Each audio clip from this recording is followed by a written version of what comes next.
Intense, get it? Because they were in a tent. And That's very silly. We're streaming. FYI. Yeah, we're streaming. Hell yeah, we are. Islands in the stream. That is what we are. Nowhere in between. How can we be wrong? Sail away with me to another place, and we'll rely on each other. From one lover to another. That's Let's clap it in. Oh.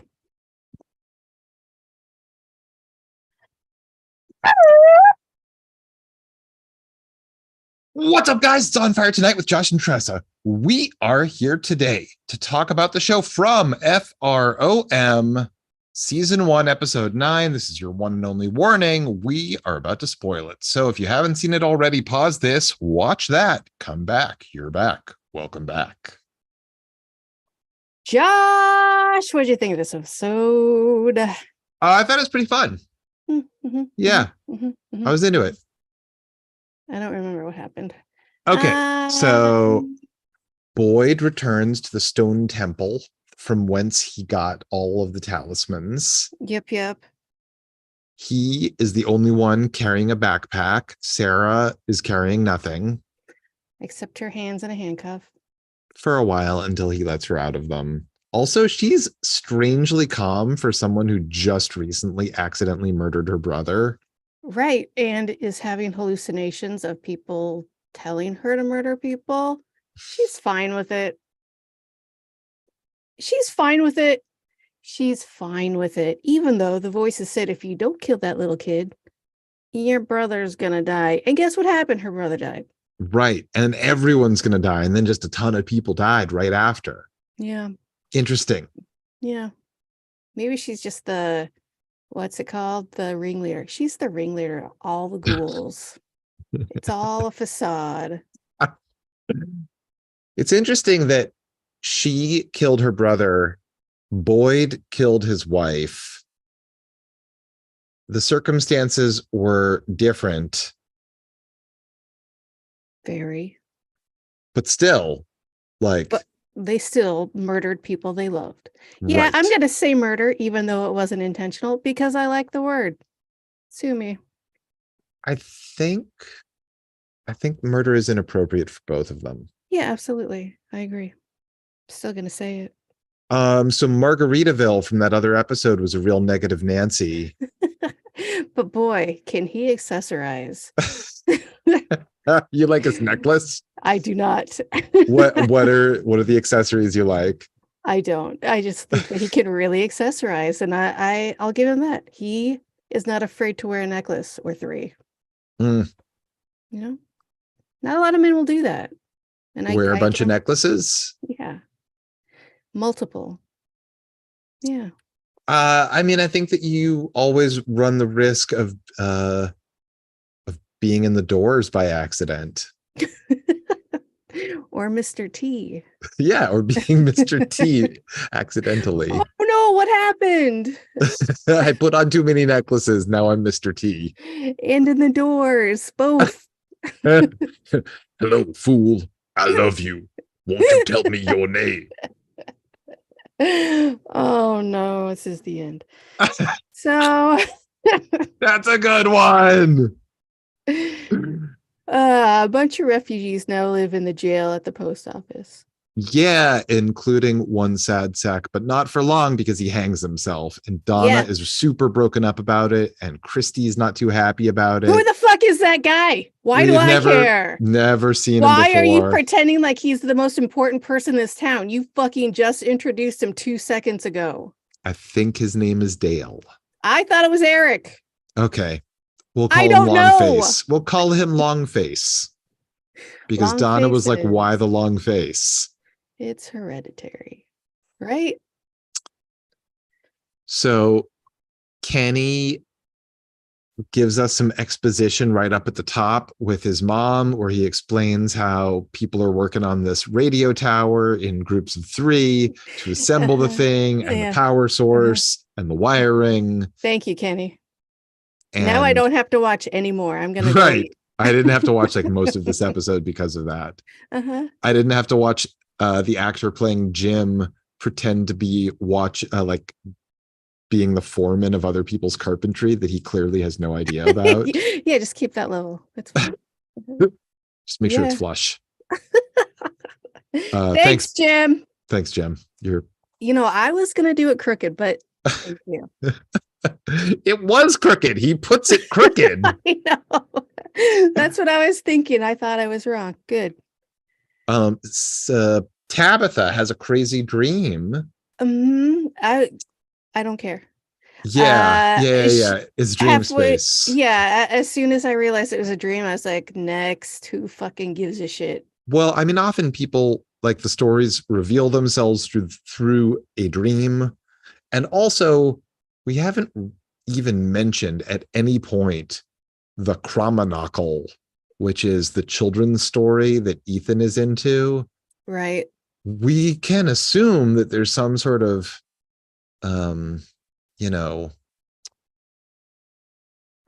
Parallel? that there's some kind of parallel between these things. Maybe. I can't make myself pay attention, so I'll never know. I mean, obviously, it's a tool for him to work through this fucking batshit crazy nightmare town, but also there's got to be something that happens that's parallel, and it's got to just be introduced. It's fine, but it's a kid's book, and I don't care.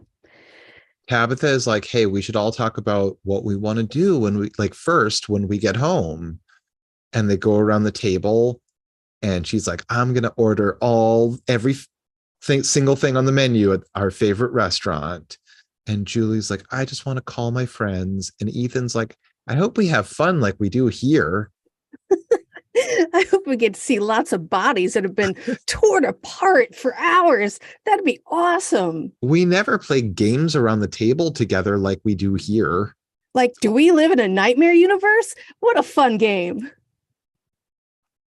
I mean, it's brought the family together, and Ethan is responding. You know what? I'm a little bit worried about Ethan. He's enjoying this way too much. Ethan seems to understand what no one has explained, except for him to us, that Victor's drawings tell a story. If we can only put them in the right order, we'll know what's happening, and then we'll know what is happening next. I mean, I'm watching a TV show, so I automatically assume if there's a shitload of drawings, there's going to be a story unfolding in them. So I understand IRL, you're just like, this guy draws a lot of drawings. I don't care. But I mean, it's the creepy guy. Of course, he's got to have some stories. Ethan's like, these are the storyboards, so we'll know what the next episode is. I haven't figured out which order they go in, so we're going to have to do that right now. This one has a spine sticking out of his belly. And crayons are great. So wait, you know what? Yeah. Like, it's so great. They have this engineer to help them come up with a form of energy, such as a windmill or some other bullshit. But instead, they're just going to rely on these car batteries and get really upset about the fact that the car batteries are finite. Why can't they make a windmill, Josh? You said the engineer could come up with a windmill. It's really fucking crazy to me that they're sweating these stupid batteries for like half an episode, and then Mrs. Liu is like, just plug it in. And she's working on a stove that, like, we don't understand whether there's electricity or gas powering it, but it seems to be infinite. So we could use whatever the fuck powers that as an energy source. We can use wind, we can use solar, we could put a bunch of bikes on some gears and just like people can like ride the bikes. That's what the professor did. Right. if the professor can come up with it, Jim. Yeah. If a But 6-year-old that visits their local science museum can understand that, like, but why respect your audience a little bit more, please. why are they absolutely bottom line don't even come at me with plug it into the wall? Something's getting power from the wall, even if there's no wires. Why not just use the bullshit ghoul power? I don't. It's very stupid. Or you know what? Like, What? plug it, you can power shit off of a potato. You can make like Yes. you can use a potato as a battery. Yeah. Everyone had a digital clock powered by a potato. How is this hard? They make potatoes for sure in the ground where they garden. What's that called? Growing? Yeah. Donna flies off the handle and tries to chop up the kitchen floor to get them some wood for their tower.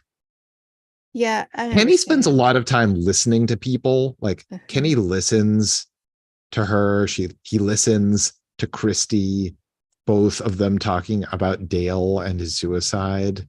You mean Eric? Eric, I don't know long, if that's his both of name. them listening to them, him listening to both of them talk about Longface.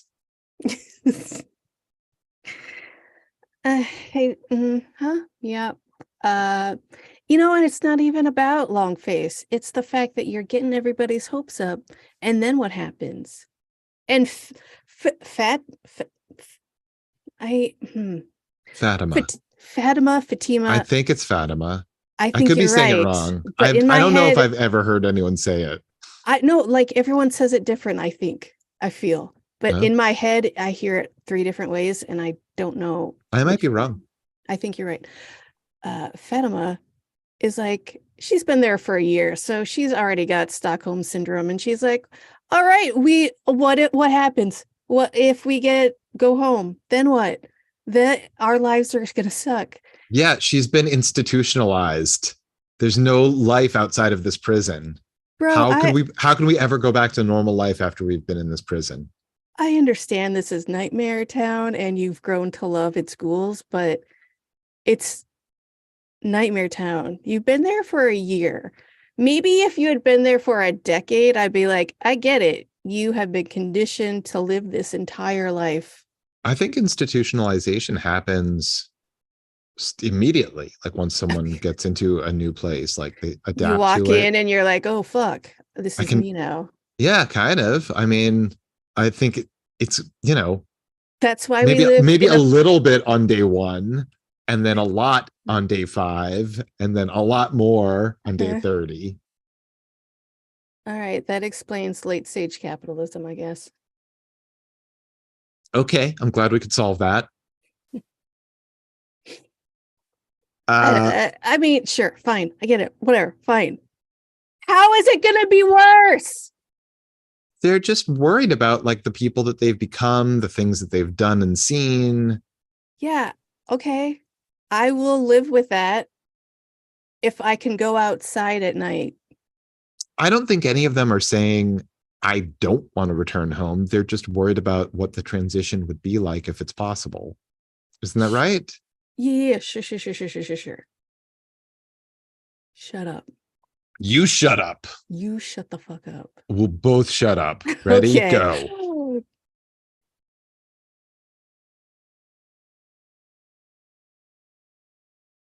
So then Sarah and Boyd here clinking in the forest, and it's glass bottles hanging from a tree. Oh my God, there's some ancient wind chime. And Yeah, for it sure. tortures her.